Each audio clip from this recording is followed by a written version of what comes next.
Salama.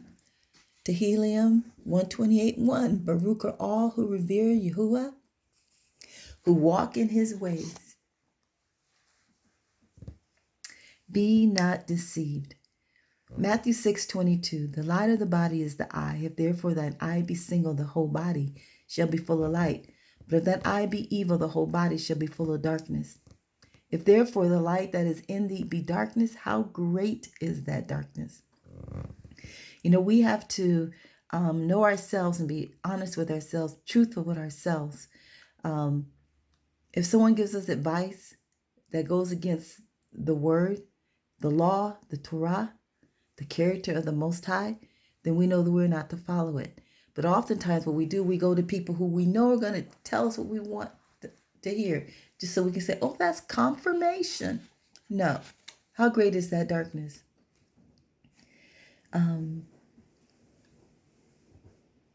We have to be truthful to ourselves because we're not fooling the Most High.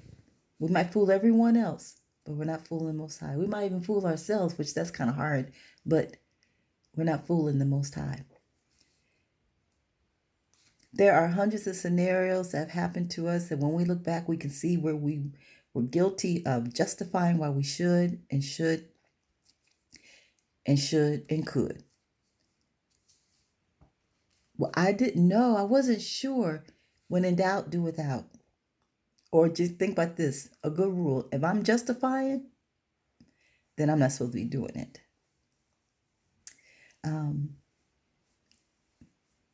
Eve's situation happens every day, over and over and over again and again and again.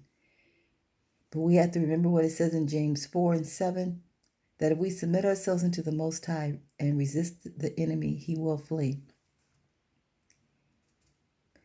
Because the enemy doesn't make us do anything. He presents opportunities to us to choose good or evil. We can listen to him or cleave to the words of the righteous. So Yahushua asked, if the way we see things is through an eye of darkness, how great is that darkness? And remember, anything contrary to the Torah and the law is evil, it's darkness. He calls it wickedness. So what will deception look like in the time that we're going to be facing? Will it be about the sin that's still lurking in the depths of my heart, sending a scent to the stalking lion who's seeking whom he can devour? Will he smell it? And will he draw me out? Will that bring him to me to devour me? What do I know of truth? And not my perception of truth, saying that's my reality. There's only one truth. What do I know of Yah's character and his track record of reliability and trustworthiness, and that of the character of the enemy? Do I know the character of the enemy? It's definitely going to be the opposite of Yahuwah. He's said to be a liar, the liar from the beginning, and he's the father of all lies. We better know each one, so that when it's time to run or to hide, to eat or to fast, to talk or be silent, we know whose voice we're listening to. In John 10, Yahushua said that his sheep know his voice. Jeremiah 17:5 says, thus said Yahuwah, cursed be the man that trusted in man, and maketh flesh his arm, and whose heart departed from the Most High. Verse 7, blessed is the man that trusted in the Father, and whose hope Yahuwah is. And then it talks about the blessings. And then verse 9, the heart is deceitful above all things, and desperately wicked. Who can know it? I, Yah, search the heart. I try the reins, even to give every man according to his ways and according to the fruit of his doings. Psalms 19, the heart of Yahuwah is perfect, converting the soul. The testimony of the Great One is sure, making wise the simple. The statutes of the Father are right, rejoice in the heart. The command of the Sovereign One is pure, enlightening the eyes. The fear of Yahuwah is clean, enduring forever. The judgments of Elohim is true and righteous altogether. More to be desired they than gold, yea, than much fine gold, sweeter also than honey in the honeycomb. Moreover, by them is thy servant warned, and in keeping of them there is great reward. Who can understand his errors? Cleanse thou me from secret faults. Keep back thy servant also from presumptuous sins. Let them not have dominion over me. Then shall I be upright, and I shall be innocent from the great transgression. Let the words of my mouth and the meditation of my heart be acceptable in thy sight, O Yahuwah, my strength and my redeemer. Ooh, keep back thy servant from presumptuous sins. Remember in the video on deception and beguilement, the word entrance was found in both those meanings. So we don't want to give entrance to the enemy to be able to beguile us and deceive us. Psalms 124, if it had not been for Yahuwah who was on our side. Name Yesharel say, if it had not been for Yahuwah who was on our side when men rose up against us, then they would have swallowed us up quick when their wrath was kindled against us. Then the waters had overwhelmed us, the streams had gone over our soul. Then the proud waters had gone over our soul. Blessed be Elohim, who hath not given us as prey to their teeth. Our soul is escaped as a bird out of the snare of the fowlers. The snare is broken, and we are escaped. Our help is in the name of Yahuwah, who made heaven and earth. See, the enemy will use our emotions to trap us if we're not aware of his tactics. That deception could lead us into regretful relationships that prove to be tangled webs. It can get us trapped in a snare of the fowler. He will blind us, cause us to hear words that are not even spoken. When Yahuwah tells us, if he ever tells you to let a relationship go, let it go. Don't hear the verses talking about love thy enemy and all that stuff. Because when we're being led by Yahuwah, it may not make sense to us, but he knows all things. He sees the end at the beginning. I have known situations where people were told to leave people alone, and they did for a while, for a season, and then they went back just thinking, I'm just going to call them and just check on, see how they're doing. Did not end well. I almost fell into the same thing a few months ago. In opening the door to a person that I haven't talked to in years, and I was told to not talk to that person anymore. And my heart was like, and he reminded me. So we have to trust him that he knows. Okay? People get these pets that should be outdoor animals and in the wilds, and then they're surprised when they turn on them. We have to know what we know. I heard a man say the other day, it was one day this week, and he was saying how, it takes too much effort to not trust people. Just trust people to be who they are. Just like we know what a snake would do, and we know that, we have to know certain people. But when we go back, do we go back to them because something in us is wanting that attention or that? How great is the darkness? Deception can't start with us, because if deception is still in us, if the will to sin is in us, if we still have a taste for that particular whatever, then the enemy's going to be able to use it against us.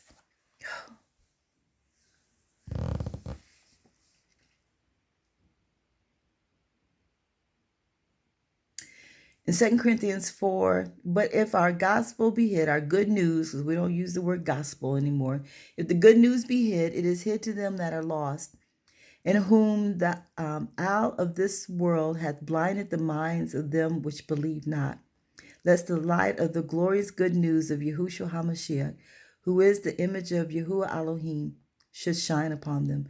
So he's blinding them, and blinding was one of the words. I don't know if it was under beguile or if it was under the deceive, but to blind is one of them. So we have to recognize people by their spirit and not by just their family members or generational stuff or businesses, culture, school, clubs, neighborhoods, whatever. Some of these fleshly ties are going to have to be cut, because some of the same people that we think we know are going to be those who are going to betray some of us. It's hard to believe, right? That some of our family members, some people are going to have family members that are going to betray them. I would say start praying now that it be not our family, your family. Oh my. But we've been warned that religious leaders, prominent figures, trusted family members, co-workers may be used to be vessels to deceive us. Mark 13:12. Now the brother shall betray the brother to death, the father, the son, the children shall rise up against their parents, and shall cause them to be put to death. Even today, just nothing. It's betrayal found in families today. Parents are killing children. Children are killing parents. 2 Peter 5:5. The elders which are among you I exhort, who am also an elder and a witness of the sufferings of Yeshua, and also partaker of the glory that shall be revealed. Feed the flock of Yahuwah which is among you, taking the oversight thereof not by constraint, but willingly, not for filthy lucre, but of a ready mind, neither as being lords over Yah's heritage, but being examples of the flock. And when the chief shepherd shall appear, that's Yahuwah, ye shall receive a crown of glory that fadeth not. Likewise, you younger, submit yourselves to the elder. Yea, all of you, be subject one to another, and be clothed with humility. For Yah resisteth the proud, and giveth grace to the humble. Humble yourselves, therefore, under the mighty hand of Yahuwah, that he may exalt you in due time, casting all your care upon him, for he careth for you. Be sober, be vigilant, because your adversary, the evil one, as a roaring lion, walketh about seeking whom he may devour, whom resist steadfast in the faith, knowing that the same afflictions are accomplished in your brethren that are in the world. But sovereign of all kindness, who hath called us into his eternal glory by Yeshua HaMashiach, after you have suffered a while, make you perfect, establish, strengthen, settle you. To him be glory and dominion forever and ever. Amen. So first was talking about earlier about those who are in leadership, do right. How great is your darkness? You're in leadership and you're not doing right. But if we all would be humble with each other, there is protection in that. We need to be humble. Rebellion was not known. We all know that in the Shemayim in the heavens until Azazel rebelled, saying that he would be as the Most High, and convinced, beguiled, deceived a third of the angelic host to side with him against the only Most High. Sin was not known before the fall on earth until Eve had a long conversation that she should not have had. Until then, all of y'all's creations worshipped him. As Satan, the evil one, searched day and night for those he can devour, because he does that. For those he can sift as wheat, because he does that. Did he do the same with the animal kingdom? And the only one willing to betray the excellency of the Most High was the serpent. So remember how the sovereign one said to the serpent, because you have done this, cursed are you above all livestock and all the wild animals. You will crawl on your belly, and you will eat dust all the days of your life. That was in Genesis 3:14. What did he do? Was it because he gave himself over as an agent for evil to speak to the woman? What was he promised by the evil one? That he would loan himself over and betray the Most High. Think about it. Why would he want to curse the woman? Why would he want to be part of that deception? He didn't have any hatred for mankind. He really had no reason to do so. So what was he promised? How was he beguiled? We know Satan hated man, and he refused to bow down to this creation that Yah had said to bow down to, that he said that he thought so highly of. Psalms 8 tells us that he thinks so highly of that creation. So the evil one came up with a plan. He devised a plan that would divide man from his creator and his friend. He sought a vessel to carry it out. And that's what he does.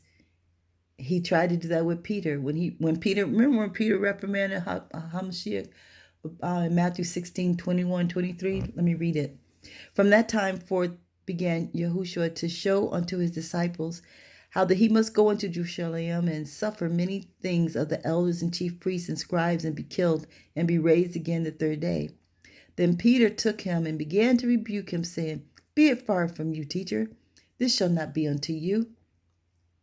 But he, Yahushua, turned and said unto Peter, Get thee behind me, Satan. Thou art an offense unto me, for thou savorest not the things that be of Yahuwah, but those that be of men.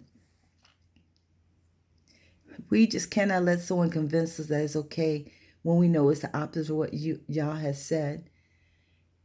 When it's the opposite of his word, his Torah, his law, especially when he tells us something directly. Oh my. We cannot be deceived. He wants to lead us and guide us. In Isaiah 48 and 17, he says, Thus saith Yahuwah Elohim, thy Redeemer, the set apart one of Yisrael. I am Adonai, your sovereign one, which teaches you to profit, which leadeth thee by the way thou shouldest go. Oh, that thou hadst hearkened to my commandments, then that had peace been as a river, had thy peace be as a river, and thy righteousness as the waves of the sea. When we hearken unto the voice of Yahuwah, there are, even if we don't understand it at the time, we trust him because we know he loves us. We know that he's trustworthy. His plans are always good for us. And how are we going to think we know more than he does? Just follow the instruction, right? That's what we have to do. I'm raising my hand. Me too. Especially I'm front of the line. So I want to share a story with you, which is always, oh my goodness. I don't understand it. Hopefully one day I will. So in 1 Kings 13, it's a story about the prophet who lied to another prophet. And behold, there came a man of Elohim out of Judah by the word of Yahuwah unto Bethel. And Jeroboam stood by the altar to burn incense. And he cried against the altar of the word of Elohim and said, O altar, altar, thus saith Elohim, behold, a child shall be born into the house of David, Josiah by name. And upon thee shall he offer the priests of the high places that burn incense upon thee. And men's bones shall be burnt upon thee. And he gave a sign the same day, saying, This is the sign which Yahuwah has spoken. Behold, the altar shall be rent, and the ashes that are upon it shall be poured out. And it came to pass, when King Jehoram heard the saying of the man of Elohim, which had cried against the altar in Bethel, that he put forth his hand from the altar, saying, Lay hold on him. And his hand, which he put forth against him, dried up, so that he could not pull it in again to him. Oh, look at that. The altar also was rent, and the ashes poured out from the altar, according to the sign which the man of Elohim had given by the word of Yahuwah Elohim. And the king answered and said unto the man of Elohim, Entreat now the face of Yahuwah Elohim, and pray for me, that my hand may be restored again.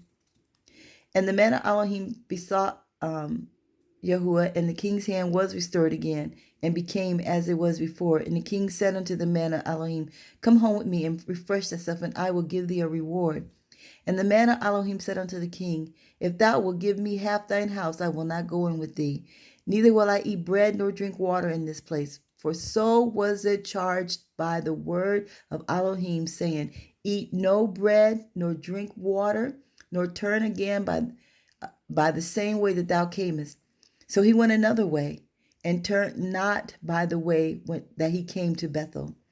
Now there dwelt an old prophet in Bethel, and his sons came and told him all the works that the man of Elohim had done that day in Bethel, the words which he had spoken unto the king.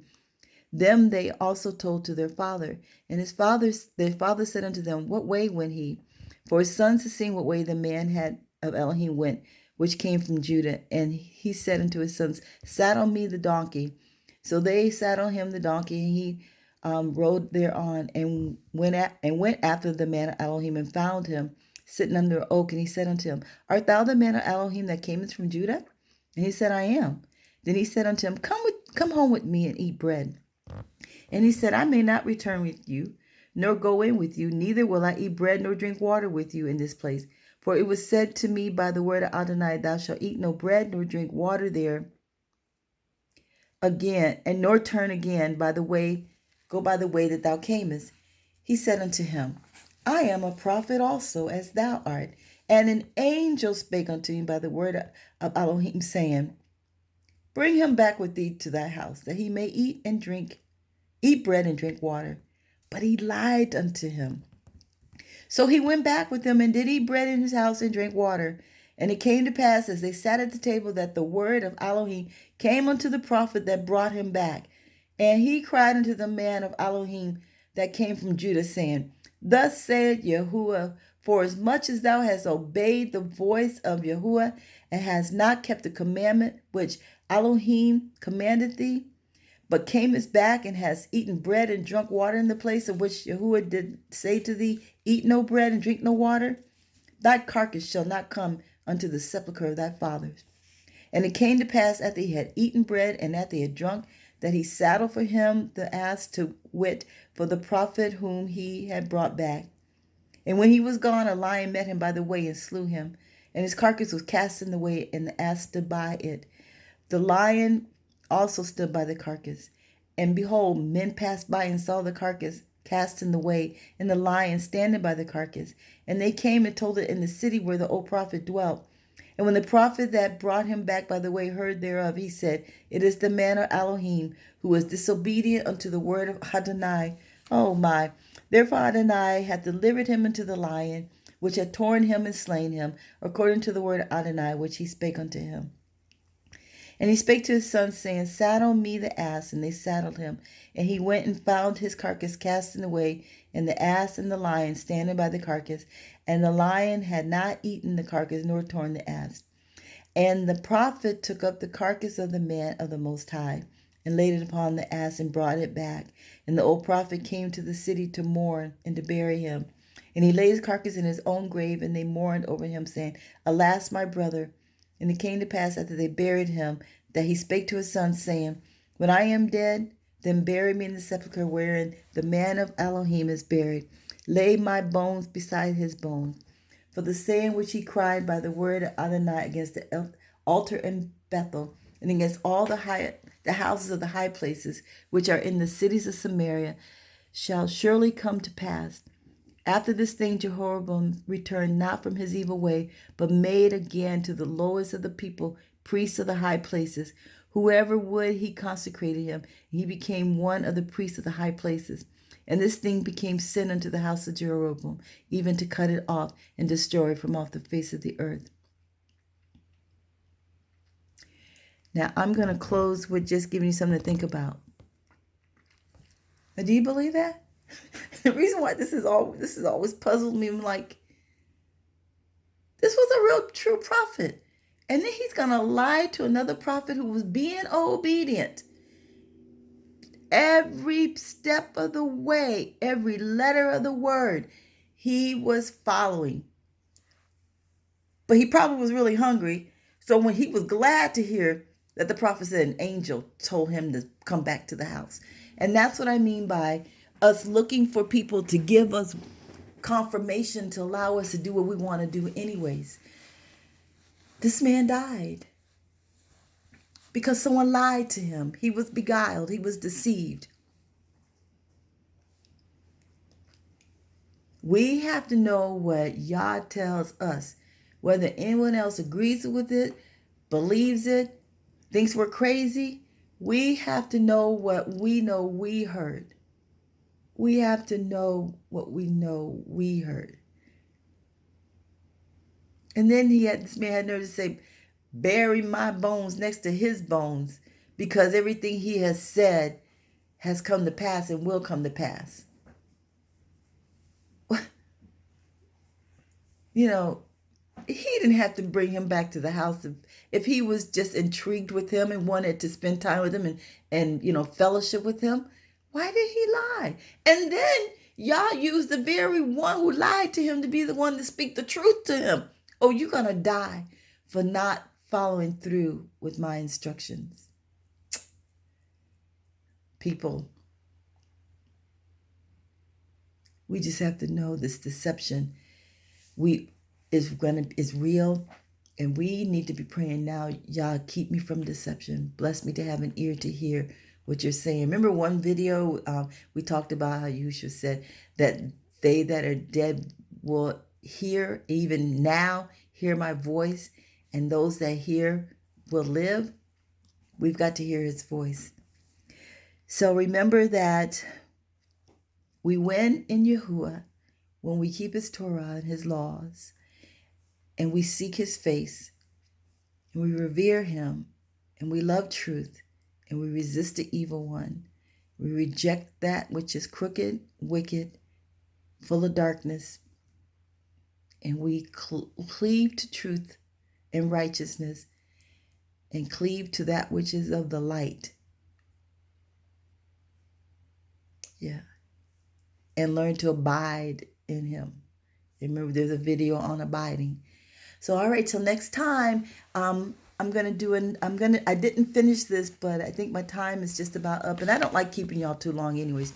So I'm going to come back and finish this message on not being deceived. We don't want to be deceived. We don't want to be deceived. And so the first thing is, don't deceive ourselves. Be truthful with ourselves. All right, salama. Till next time. Remember, we win. And when we revere Yahuwah, we are blessed. When we walk in his ways, we are blessed. Salama. We win.